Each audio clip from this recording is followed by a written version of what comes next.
Thank you. Yeah, this will be fun today. Emma Green is, in my view, the best writer on The Atlantic, a venerable magazine that I would actually propose to all of you as a place to go to sometimes to escape the evangelical bubble. I tend to want to do that in two ways. I do read the New York Times, but that's a chore. Reading The Atlantic is actually fun. Good writers, interesting stuff, and challenging. So again, a way to get out of our usual mindset and hear what other folks are doing and thinking.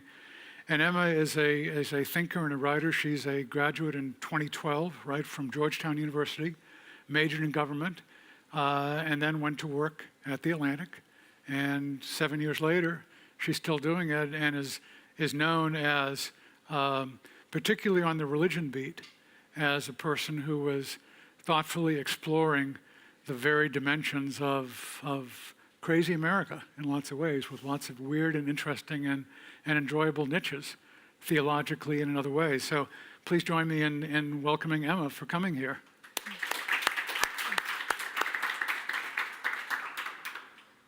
The other good thing about The Atlantic is there's no paywall, right? Although that may not last forever. May not last.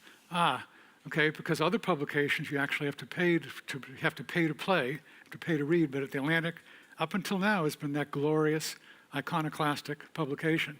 So tell us it's not for the next 5 years or so. No. You know, I'm no longer in the ranks of power, so I don't have any concrete details, but I am paid to tell you all to subscribe to the magazine. That will help to also ensure that I have future employment. So I encourage you all to pay for a subscription, whether or not it's necessary. Yeah, same thing in World. Writers always want it to be freely available to everyone. Writers also want to be paid. And there's sometimes a tension between those two things. Right. But one of the things as journalists that we like to do is get concrete rather than abstract. We talk about the ladder of abstraction, and we want to stay low on the ladder, speaking in terms of specific detail rather than generalities. So I'm actually going to take Emma through 10 of her stories, take you all through 10 of her stories, and just ask about the thinking behind those stories and why they were important stories to do. And we're going to start, this is just going to be the past 3 years, because journalists, I think if you go beyond 3 years in the past, then things get very murky. At least that's my case, but I'm old. 2016, June of 2016, you had a really fascinating interview with Shadi Hamid, author of a book on Islamic exceptionalism. Could you tell a little bit about what you learned from him, what made it interesting, what you thought you readers from Atlantic should learn from him? So Shadi is a writer and thinker in Washington, D.C. He works at think tanks and is a scholar and has been a writer for The Atlantic over time. So in some ways, it was an interview in the family. But he is a really interesting and distinctive thinker in one particular way, I think, which is that he looks at Islam as a system of belief. He doesn't just think about religion as a function of politics or a function of economics, which I think is very much on vogue in mainstream media and in mainstream think tanks. So he takes it seriously on its faith as a belief system, or on its face. And the other thing that I thought was interesting was grappling with the ways in which Islam as a factor in government and political societies has been a complicating factor, and in some ways has made it impossible for there to be robust democracies in certain parts of the world. He grapples with that not in a deterministic way, not to say that Islam is incompatible with democracy or anything like that. He himself is a Muslim, and he has heritage in the Middle East and in South Asia, but rather, he grapples with sort of what that's meant for our geopolitical reality today, and that's what his book is about, and that's what our interview focused on. Yeah, and my takeaway from it, in a sense, was the desire for theocracy in the Muslim world isn't because these are just crazy people. In some ways, it's a reaction to the failure of Western secularism in Islamic eyes, which, of course, The Atlantic in many ways presents. the whole idea of liberal thought. And the Atlantic, in some way, puts our best foot forward. I mean, presents that in a very admirable way. But much as in dating, I suppose, Mr. Hamid was essentially saying, they're not that much into you. You know, even though you may think this is the way culture should go, and there'll be at a certain point, this was an expression back in the 1990s, the end of history, with liberal democracy, secular democracy as the focal point. All histories are moving towards that. We've now arrived. Basically, he's saying, you know, you haven't. They're just not that into you. Yeah, I would say that Shadi, along with a number of other writers and thinkers and scholars who I've encountered in my reporting work, is skeptical of this notion that history is on a long arc of progressive deterministicness, and that we will eventually end at a point of enlightenment, which looks roughly like the way that sort of liberal secular America looks today. He is skeptical that that is descriptive of reality, and that that's the way that things will go in the future. I'm actually reading, I'm only a short way into it, but The Looming Tower by Lawrence Wright, which is a book about the creation of Al-Qaeda in the lead up to 9/11. And it's so interesting because he starts from this origin point, thinking about where Al-Qaeda and this hatred of America came from. The origin point is essentially an encounter with America, an Egyptian thinker who comes to America and sees the world around him and has that as sort of the foment for what eventually becomes the intellectual basis for Al-Qaeda. And so to me, what's so important about that insight, which I think Shadi gets to a little bit in his writing as well, is an understanding that encounters with Western democracy, encounters with the United States, encounters with Europe have not necessarily been missionary, shall we say, in the sense that they aren't persuasive always to people that this is the right way to live. In fact, people coming from different places, especially Islamic Society of Egypt in the 1940s, people felt a certain lackingness to what America offered. So secularism and liberalism and progressivism, I would say Shadi argues and others have argued, are not necessarily going to be the way of the future. So, yeah. Interesting article, and a challenging article. Did you get reactions from that from readers to that, or? Yeah, I remember there being quite a bit of interest in that piece, and quite a bit of interest in Shadi's work generally. He's been able to really get traction for his arguments. Okay, good. Article number 2. This is October 2016, just before the 2016 election. You went to Liberty University and interviewed students there, and. There were some pro-Trump students there. There were also anti-Trump students there. But the pro-Trump students thought that our current president, would actually win. He's going to be President Trump. And your reaction, I think, to that, I think that came through in the article, was basically, I would have done it the same way. They're very unrealistic. They're in a bubble they don't understand.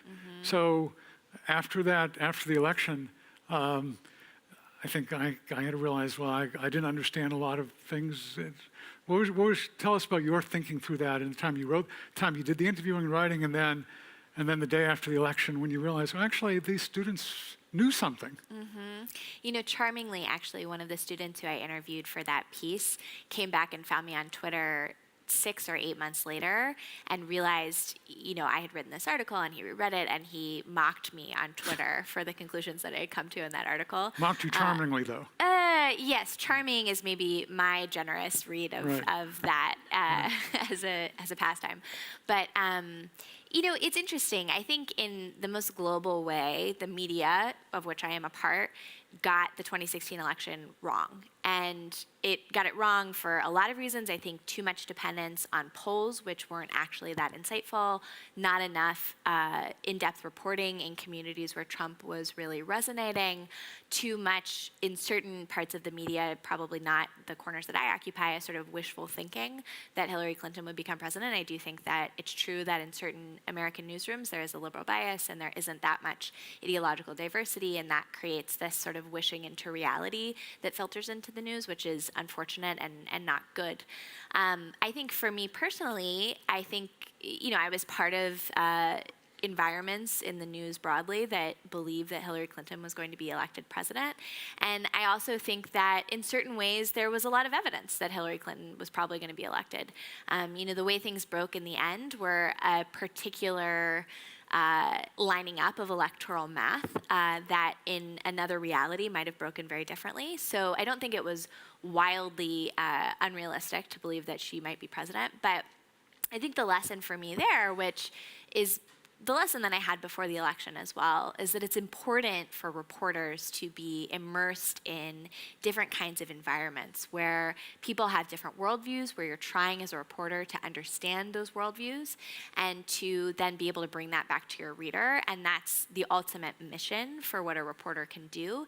And I think I've always tried to do that. I've always found that to be a very attractive part of this job, being able to do that. But also, the election just underscored the need for that, because what we found on the other side of the election was two halves of the country that totally couldn't recognize each other. And I think that's the environment that the news media is speaking into today.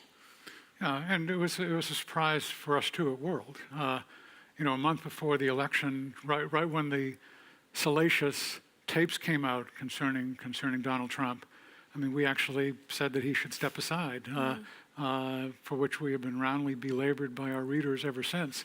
But yeah, this was a surprise. A lot of reporters after that, their publications sent them into darkest America in a way to find out who these people are. Did you engage, or did Atlantic engage in excavations like that, or? I don't know if we assign anyone to parachute in, as it's called in journalism, where someone gets on a plane and they go and spend 2 days somewhere, and then they're able to fully explain comprehensively what that community is like, which of course they're not. I'm not sure that we did anything exactly like that. The impulse is understandable, especially in the wake of such a big mistake collectively on the part of the media. In my view, the most important thing is continual immersion. And I think that's true of geography. One of the greatest liabilities for the media today is the fact that mainstream news is so concentrated in New York, San Francisco, Los Angeles, Washington, D.C., these coastal urban areas that don't capture a lot of what's going on in the country. So I think that's a big problem that needs to be rectified. But the other is also immersing in intellectual worlds, following people on social media, having conversations with people, visiting places, reading publications that are outside of this consensus worldview. And to a certain extent, I think that's the bigger patch for that kind of mistake. Okay. Which is, in a way, a segue to the third story. This is from 2017, an article you did about decentralization and federalism and so forth. And I think you noted in the article that whoever is out of power at the federal level starts talking in that way. Right. In Texas, where Susan and I live, there were people in Texas saying during the Obama administration, maybe we should leave the country or something like that. Right. And of course, right after the election, it was people in California who were saying things like that. Right. But I'm just wondering about when you look at basically national newspapers at this point, like the New York Times or the Washington Post, or a national magazine like The Atlantic, wouldn't there be a natural tendency on the part of the journalists there to favor nationalizing? Because it makes their publications more important, as opposed to the local stuff and decentralized, which would not be so. So is there a an ingrown sense of this point, an ingrown push towards nationalizing things just in terms of the way media work? So I would actually describe it more as a cyclical effect, and you could even say it's a cyclical death spiral towards this terrible bottom that we're all occupying together. I do think that news and specifically cable television help to push a certain type of national narrative to take over the conversation about politics in the United States. And I think similarly, catering to that and also based on certain ideological presuppositions, both political parties have concentrated their focus and energy on that national narrative, those national characters and players. So there's a certain amount of effect where the stage is created by the cameras, but the people on the stage need the cameras in order to stand on the stage, and both need each other and feed off of each other in that sort of nationalization narrative. narrative. But what I will say is that the big crisis in media, beyond all of the other ones that I've already alluded to, is the demise of local and regional news. And we see this in the shuttering of local newspapers. We see this in the uniformity of especially television news and local media markets, one company owning all of those local media markets and having more generalized news rather than local takes. This is really bad for everybody, in part because it prevents local communities from being empowered with knowledge about what's going on in their local government and their local communities, but also because the national news needs the local news in order to know what to report about. It's just a fact of reality that I cannot be everywhere at once seeing everything. And some of the ways that I find stories that I might want to pursue is I see a little write-up somewhere in a local newspaper, 300 words or something, and I think, oh, I want to know more about that. I need to find out more about that. We all need each other in this media ecosystem, and so I think it's really important for the national news to be humble about what it's able to do in the absence of that local ecosystem. Okay. I'm going to go through more of these, and then eventually you will all have a chance to ask questions also. So if any of these stories we're talking about trigger thoughts on your part, keep that in mind. Here's story number 4. This is from January 2018. Here's the headline, interesting in the Atlantic.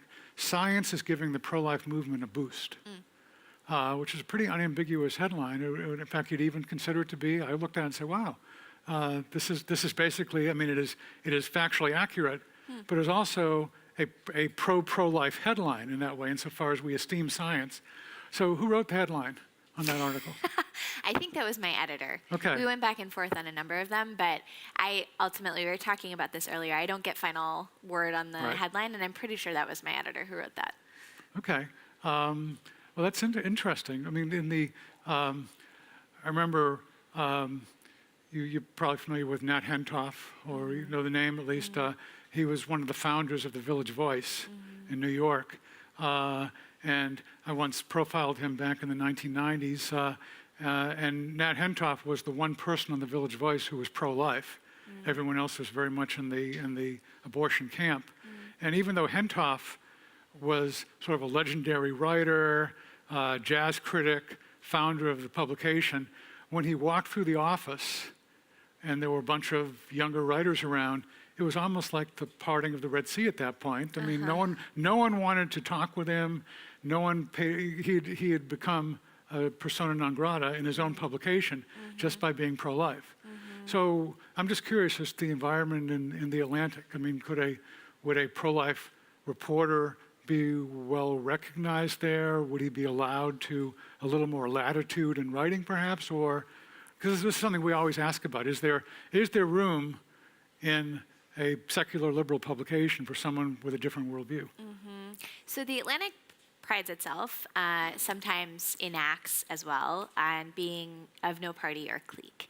And I think that even though, like us all, we fall short sometimes in reality, that aspiration is really important. And I think that reaches across a lot of different issue areas. There are probably certain ideological hard lines that I don't want to freelance spell out because I am not the editor-in-chief of The Atlantic. But I don't think that of no party or clique slogan leads to relativism, meaning that any idea belongs in the pages of The Atlantic and any idea would get equal play. But that being said, I do think that there is a hunger for people who are good faith interlocutors with big, important ideas in American life. And on the topic of abortion, there is a large segment of the American population that finds this not only to be a moral belief of theirs, but one of the central moral beliefs that they cherish, that shapes their politics, that flows from their religious faith and informs their religious faith. And so I think there is certainly an openness to having people be good faith interlocutors with that movement, in part because if no one is able to do that work of trying to understand the pro-life movement, understand pro-life people, that is a huge blind spot in our ability to understand America. And The Atlantic was founded as a magazine of the American idea. I think it would be foolhardy for that to be shut off as one of the avenues that reporters are not able to explore. Okay.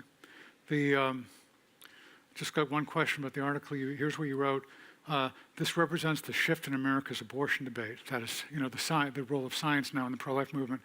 An issue that has long been argued in normative claims about the nature of human life and women's autonomy has shifted toward a wobbly empirical debate.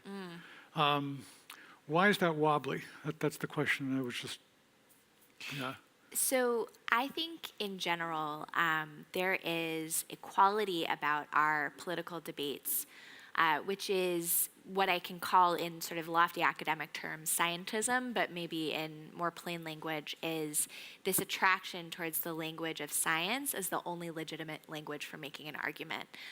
This belief that unless you have some sort of scientific fact, biological, empirical, from a poll, whatever it might be, that it's impossible to make a claim.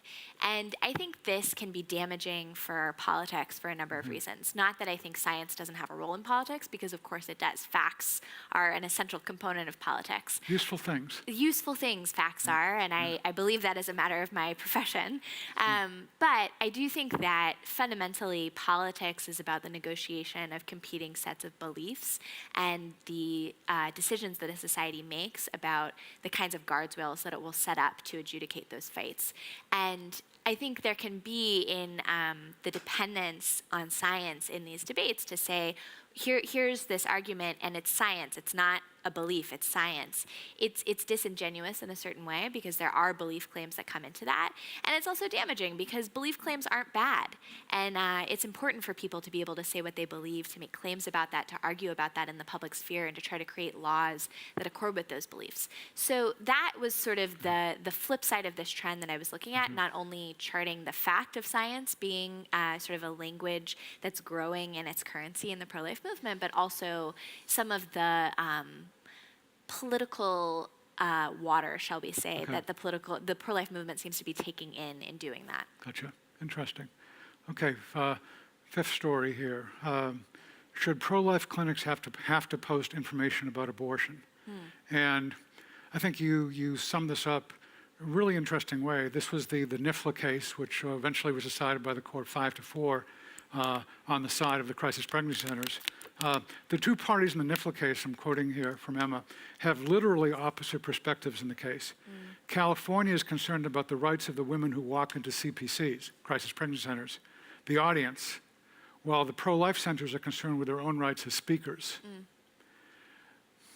Yes, but doesn't that suggest that the pro-choice side is they're concerned about the rights of the women, the pro-life about their own rights as speakers, and what's left out here from the discussion?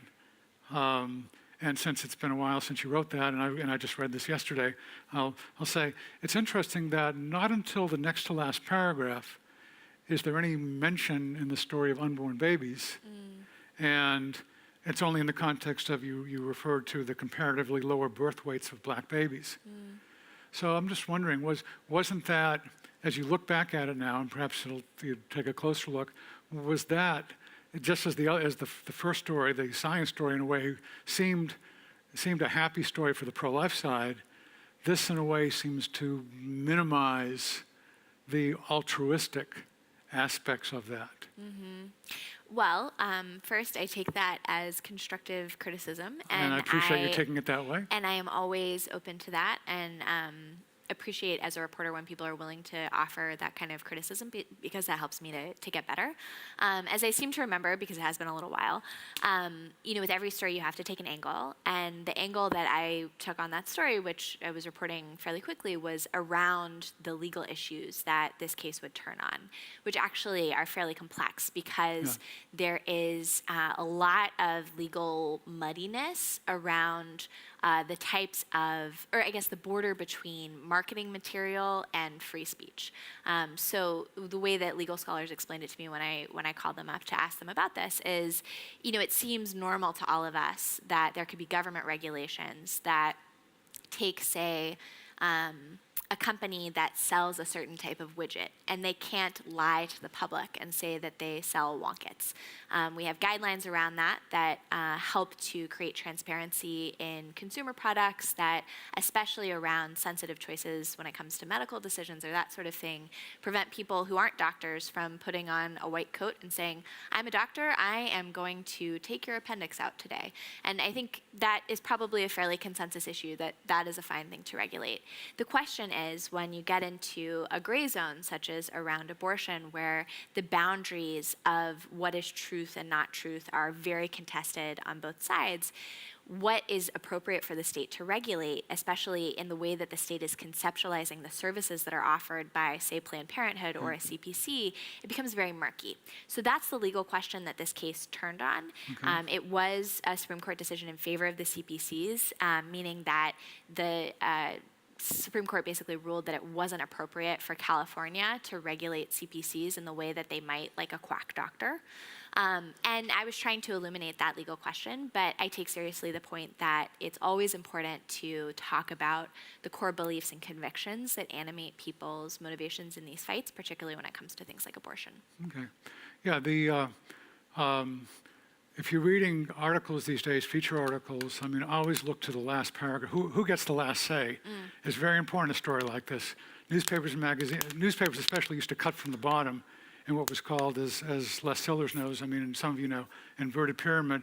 But now the expectation is if the writer is good enough, the person's going to read all to the end. And so the last paragraph is really interesting. And it was interesting, this particular article. Here's the way it ends. You're quoting one person, Kelly, from the abortion side.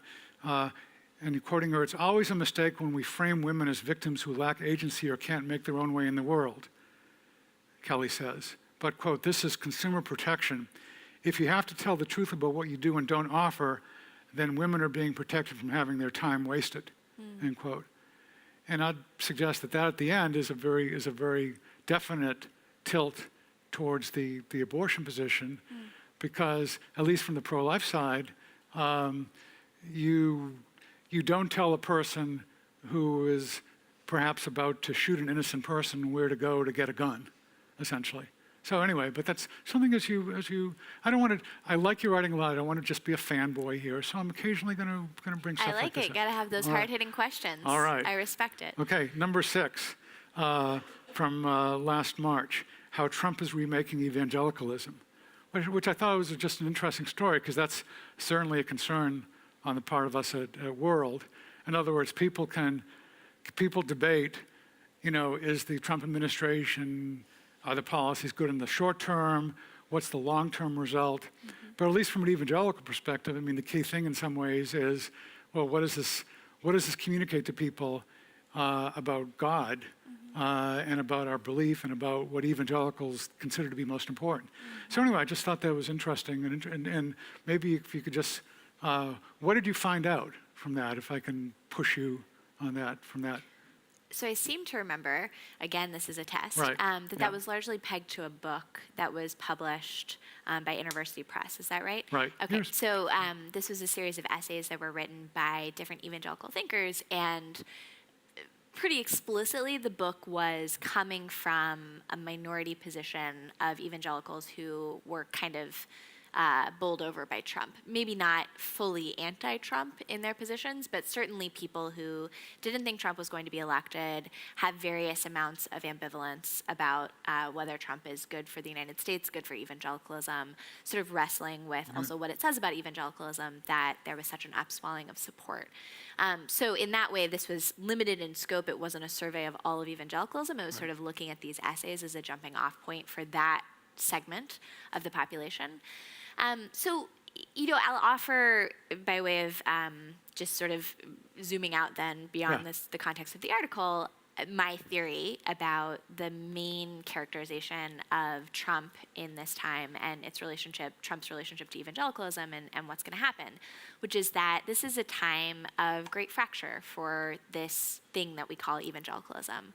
I think that evangelical is probably much too broad of a word to have a meaningful descriptive category, in part because a number of people who would have once identified as evangelical eschew that language, no longer seeing that as descriptive of them, but also because that sort of catch-all embodies so many different worlds and neighborhoods. And so insofar as we want to look at evangelicalism in that catch-all, it's important to look at the ways that different neighborhoods of that large universe are in a period of self-reflection, some in terms of Trump being very, very pro-Trump, believing that he's done wonderful things for example, the pro-life movement, has stood by evangelical voters and been faithful to the promises that he made. Some believing that his personal conduct reflects very badly in terms of his ability to be a leader. Some who are maybe skeptical of the alignment between evangelicals and Trump when Trump's personal life is seemingly not consonant with some of the values or behaviors that evangelicalism holds dear, or evangelicals hold dear. So I think that's a sort of one very brief and not comprehensive list of the ways in which differences have arisen. But ultimately, I think for reporters, it's a time of importance and opportunity to be getting inside of these different kinds of communities where there are different perspectives on President Trump and our moment in politics, and to be bringing that back to readers and to say, here is a good faith interaction with what that belief is in this particular neighborhood. And here's the larger context of the world in which that neighborhood sits, and how, there's no uniformity under that broad catch-all that we say as evangelicalism. How would you rate me on that? I think that's been pretty good. Okay. In fact, and let me just say, this next article of yours, I think, is definitely worth an A. Oh, good. Yeah. This is from last October. Politics as the new religion for progressive Democrats, which I thought was really interesting and useful to notice and point people out. You quoted a political scientist saying this online world of political identity is basically acting as a replacement for people who maybe a generation or two before would identify as Catholic or as Jewish or as Irish or Italian. So yeah, this I thought was a perceptive article. I have no criticism whatsoever. It recognizes what Bob Dylan, I think, put it. You're going to believe something. Everyone believes something. Everyone is a believer of some sort. Right. And this is what's going on right over here. Right. So yeah, good stuff. Thank you. Yeah, and I'll skip number 8 because I want to have time for people to ask questions here. But here. Yeah, the synagogue shooting in Pittsburgh. You had 5 articles on that, and I could see there that it really got to you. I mean, and you were there in person as opposed to sort of having to, sometimes stories just do it by phone. So when you get, and I think rightfully you were emotionally engaged in that story, and it showed. Is that something you want to do more of? Not cover more synagogue shootings, but is that something that you want to be more personally, emotionally invested in stories, or do you like to sort of look at it from afar and not be involved? That's such a hard question. Yeah, that's why I asked it. Yeah. It's hard in part because I feel strongly, not in that this is the right position, but just that it's my position, that writing is more interesting when it's not about the writer. And there are some types of personal memoir and some types of first-person writing that I love and that is right for those writers, so that's why I gave that framing. It's not the right position, it's just my position. I don't think I'm the most interesting part of any story, really, and I'm always wary about putting myself in the story. So in that sense, my emotions are not the center of the story. How I'm feeling is not the most important. Right. What's most important is to capture how the people I'm talking to are feeling, to give people who are not there a sense of what it's like to be there. But I would say the hard part of the question is that emotion makes reporters better. I think it would be worse for me as a writer and probably suspect for me as a person if I was able to attend the funeral of the 2 mentally handicapped adult members of that synagogue who were known as the greeters of the community, who always showed up and stood at the door and handed people books and said hello. I went to their funeral, which was packed probably 1,000 people or more who had come from Pittsburgh, but also from out of town. I sat next to a man who had driven with a busload of people from Washington, D.C. in order to be there. I think it would be worse if I didn't feel that in my gut, because it's horrible, and I don't know if I'm able to do my job as a reporter fully if I have iced myself off from that and cut off my ability to feel in a moment like that. Yeah, and the custom in Judaism of not leaving the dead body by itself. So, as I recall, there were people who were coming in hour after hour. Someone would always be sitting by the corpse, and that was moving also, the way you just reported that. And I would describe that as one of the most moving moments that I've experienced as a person, and certainly in my career. There is this Jewish custom, as you alluded to, of staying with the body. And normally that means that people will go to the funeral home and they'll sit and they'll have a watch until the burial happens. Burials happen very quickly, according to Jewish custom. But because this was a crime scene and the FBI was investigating and needed to look at the bodies, there was a delay in the release of the bodies from the site. And so the solution that the community came up with was to recruit a set of volunteers. They had a Google Doc that they circulated around. And people signed up for shifts. They were roughly an hour each. And when the bodies were still in the synagogue on Saturday, and then starting on Sunday night and into Sunday evening when they were in the Pittsburgh morgue, there were people who would show up at the right spot and sit, and they said psalms. So they would hand off from person to person where the last person had left off in the psalms to make sure that they went straight through. I thought that was just, in some ways, a small act, in that there was this, it's very mundane. There's a Google Doc.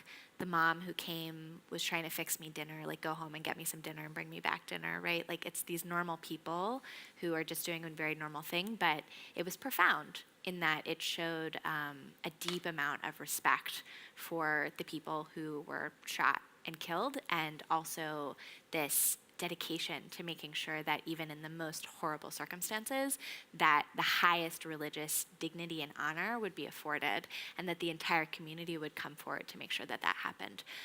So that was, it was an honor to be able to be present for that. Okay. Last story here, and then be time for all of you to ask questions. Here was one fairly recent. Trump, here's the headline: Trump sees an opening with voters on late-term abortion. And then the part of the story, Rem, is the president lamented bills that would allow, quote, a baby to be ripped from the mother's womb moments from birth, end quote. This is in the State of the Union address. Now, again, at World, we've been very critical of President Trump's character over the years. And on this, it is quite possible it is just politics and just a way to sort of cement his base. On the other hand, I have seen numerous times where, to use the expression, the penny drops when you're in abortion, that suddenly what had seemed like an abstract or theoretical principle in some ways, suddenly someone comes to grips with the reality of unborn children. And that may have happened with Donald Trump. Certainly this was not his understanding years ago. But if any of you have seen one of my favorite weird movies, Field of Dreams,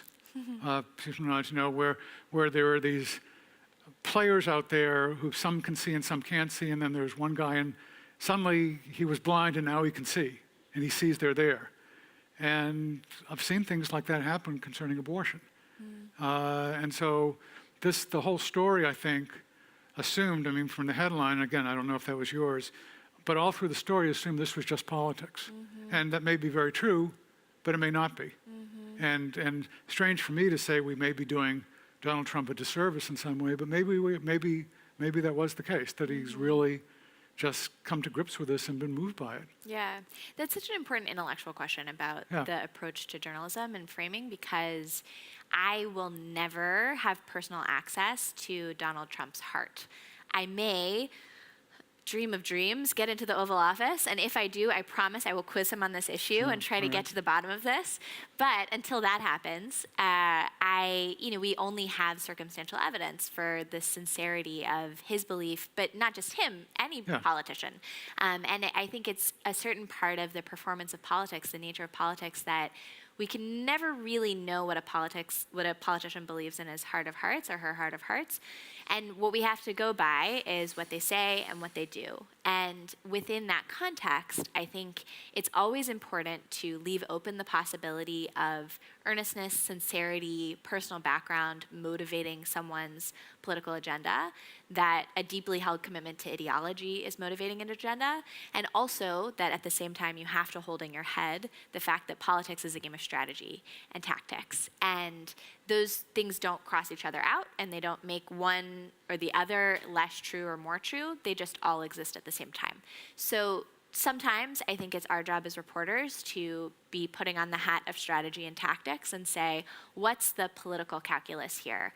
And I think in that article, that's what I was doing. But I take your point really seriously, which is there's no reason why there shouldn't also be an acknowledgement at the same time that there could be a deep ideological belief or personal belief that motivates this gravitation towards this topic.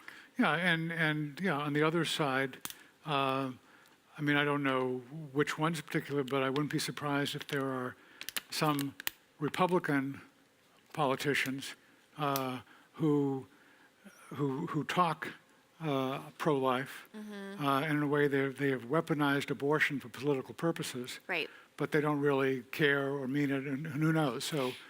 And it's true that we see in fringe cases that there have been Republican politicians who have been caught up in scandal because they had a mistress and asked the mistress to get an abortion or whatnot. And I think all of that just goes to show that we as consumers of the political drama that's unfolded before us only have limited information about the sincerity, and what we have to go on are facts and actions and talk and policy, and we have to sort of make the best use of that we can.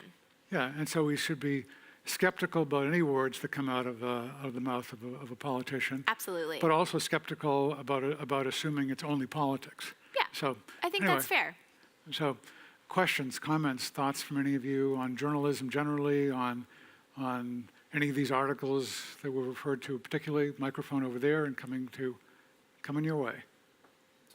Yeah, so how do we depolarize the media? I guess put more, to give some background, with the rise of the internet and you can turn anywhere for whatever information you want, people are increasingly turning to platforms that affirm their biases.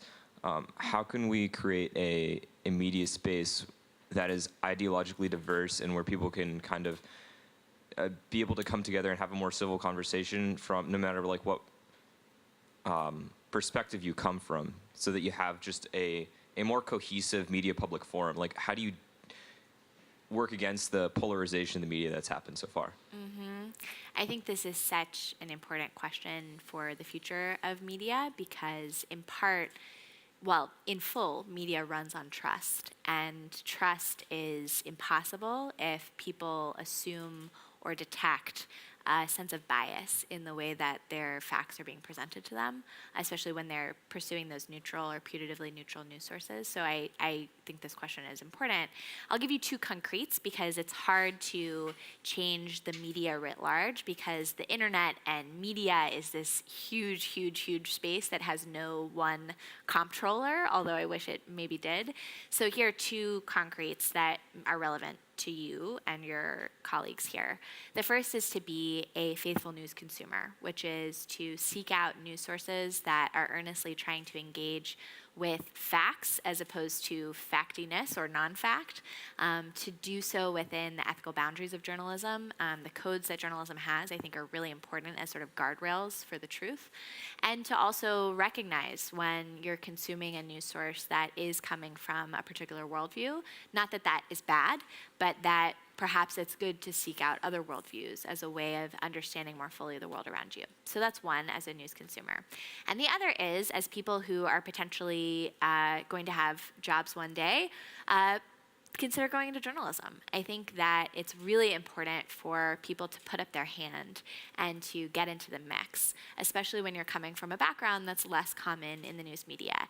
And I should say, just as a sort of sidebar to that, don't think that there are no students from an evangelical background in the mainstream media, because that's just not the case. I have very, very close friends in newsrooms who are evangelicals who have been able to succeed and even thrive because of that background. And so I think you should always, if you're interested in this as a career path, think of that as an asset and go into it as enthusiastically as you can. And I think we'll all be better off for it when we're reading your byline stories years from now. Yeah, and I believe what Emma said is true. Let me just also point out that I've heard from a number of folks who, evangelical perspectives, who have had big troubles in newsrooms whenever they try to go against some of our current sacred cows. And I won't list them all, but you probably know them. And yeah, so it does. Yeah, in theory, given the need of newspapers and other publications for diverse perspectives, just so you don't miss things, it should work that way. It should work beneficially for evangelicals, given the relative lack of them, at least as compared to the population in general. But in practice, it's hard if you're challenging something. And particularly, I mean, I think the two issues that are the hardest in a way involve abortion and then also LGBTQ stuff. Right. So I think that's true. those, if you, yeah, there are difficulties there. I totally acknowledge that. So, yeah. Questions? Go ahead. Bart and the Atlantic, actually. Okay. It seems from reading these very clearly different places that our media situation often exists more as a result of a consumer marketplace, a consumer desire, than anything else. Do you think that the media can fix the polarization problem on its own, or do we really need a transformation of consumer desires first before we can really, or perhaps concurrently, in order to move that direction? Do you see this as really more of a supply problem or a demand problem? I think it's so hard to pick one or the other, because I think the two, as you alluded to, feed into one another. I think that for better or worse, the media environment has grown to cater to a certain type of intensely partisan desire from the population, those being really faithful readers, and that's bad. And I also think that partisanship has been able to grow, in part because that's what people are being fed by the media, but also because that's from a number of different corners sort of the condition of our foment right now. And so I think it's hard to say chicken or egg, which comes first, which comes second. But I will say that, again, bringing it down to that concrete of what can you do, I think engaging as you are in good faith across a lot of different types of media is really important. Seeking out conversations in real life with people of difference.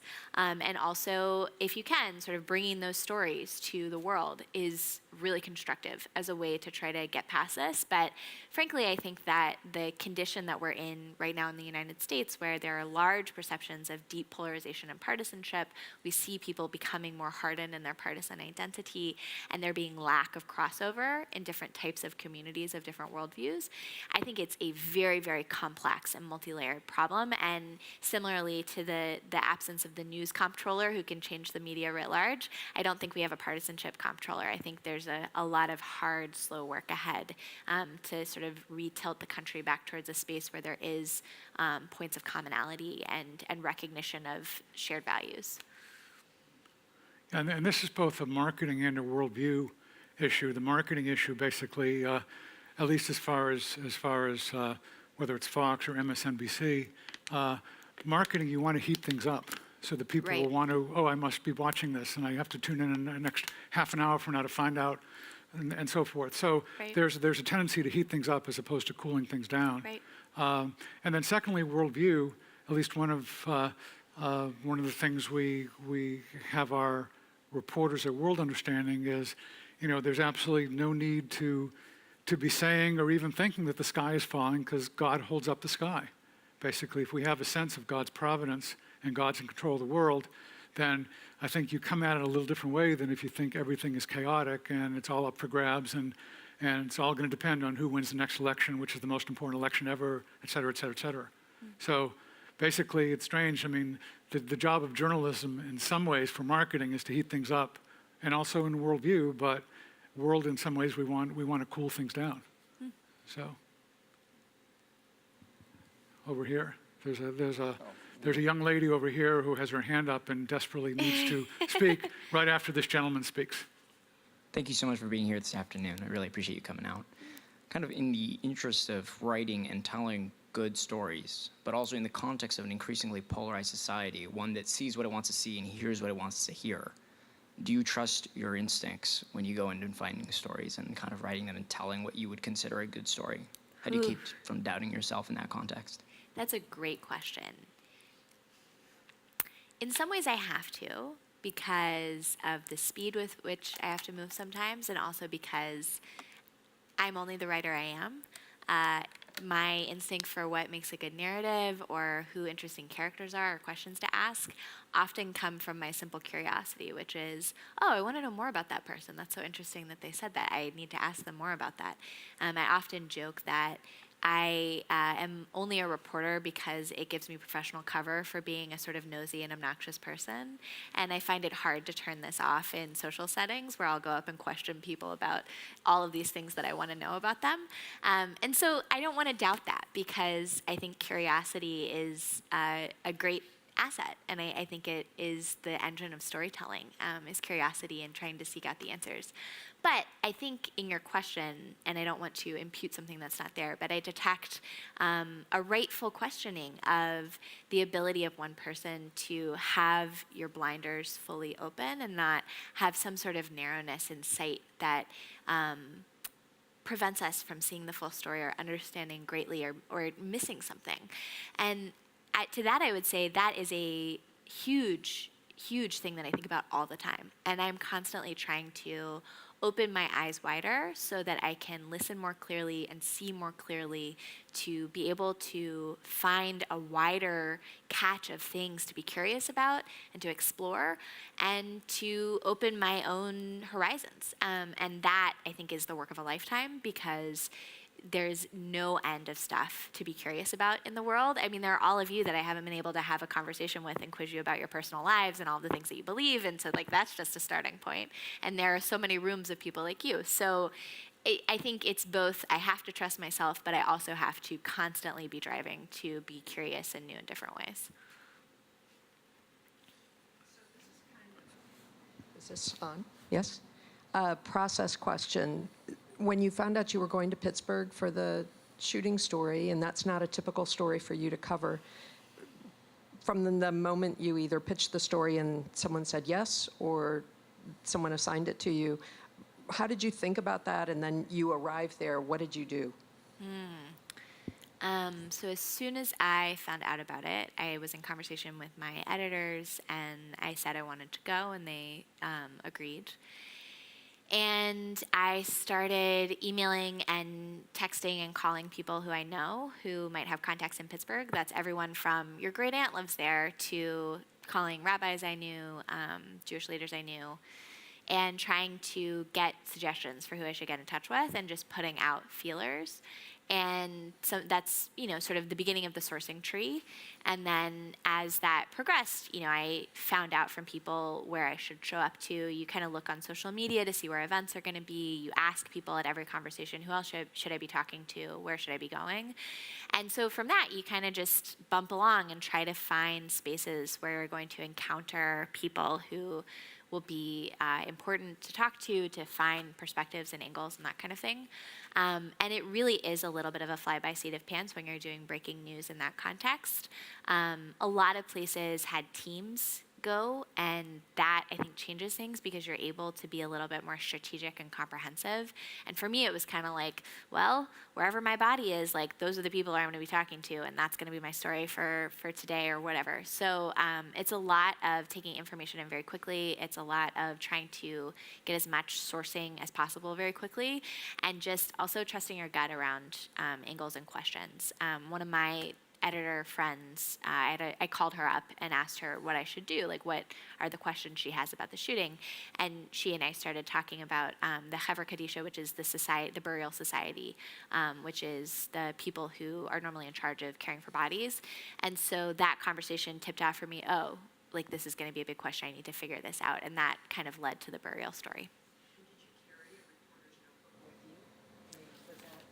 Yeah, I don't ever go anywhere without it. But a legal pad, not a reporter's notebook. Oh, that's true. I like these for some reason. They're kind of awkward to hold, but I like write really big and really large and all over the place, so they allow me a better pad.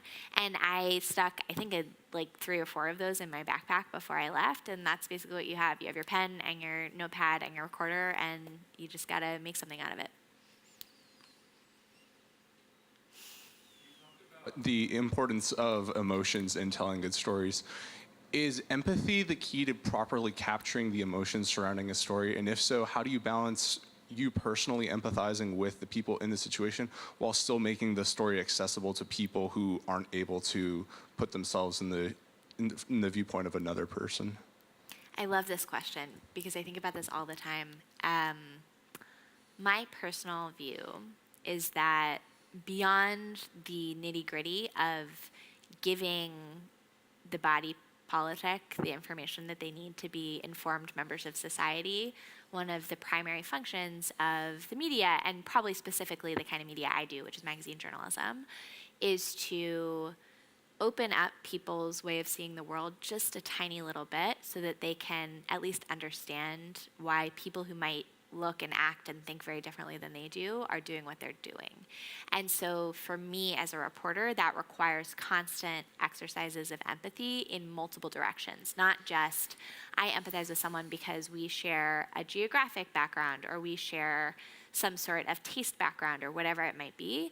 It's trying to always step outside of my head and my heart and say, what is it like to be in this person's shoes? What is their life like? And then try to convey that to readers as much as possible. So I guess the short answer is yes, I think empathy is a hugely important component of storytelling.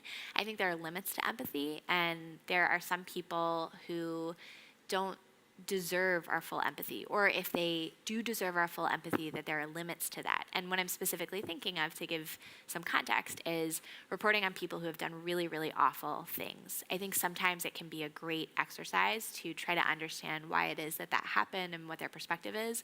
But I think that's the outer limit to empathy, is not dismissing or giving permission to any kind of behavior or action, explaining it away as though people don't have to be accountable. So there is a balance there between accountability and empathy. But I think it's, as a matter of posture and habit, just a hugely important quality for reporters. You mentioned shared values in answer to one of the other questions, and I was curious, which values do you think might be able to serve that role for the forum or marketplace for that shared and serious conversation? I think right now in American politics, as we've always been in one version or another, but that's particularly acute right now, we're having a debate collectively over who gets admitted to the public sphere, who is a persona non grata, what are viewpoints that are inadmissible, and this is sort of collectively, the cancel culture that puts people on this blacklist, either through a social media storm or through a politician declaring something or whatever it might be. And I think we have an impulse right now in politics. There's at least some different segments of politics that really do want to make the strictures much tighter on who's allowed to be part of the conversation, what ideas are okay for people to have, and what should be entertained in the realm of possibilities for these sets of rules that we come up with to govern ourselves. And so for me, the question here is really about how can we come to a set of agreements around what that shared space looks like. Not shared values necessarily in terms of worldview, deeply held belief, religious belief, because I actually think that one of the most important qualities of America is that you don't have to share those things. And that's kind of the premise of the country. But I do think that those central rules about who's allowed to come to the space and how are they allowed to present their views and what rights are they given to speak, that's up for grabs right now. And so that shared value of respect, freedom to speak, having sort of a mutual sense of community and civility, I think that's really on the table right now. And I think the absence of that and the erosion of that is a huge factor in where we've gotten to politically in terms of people retreating to their camps and being unwilling to make any kind of crosstalk. I think that's a good note on which to end. This, I hope, will open up some minds, some hearts, some opportunities for further discussion. But right now, please join me in thanking Emma for coming today.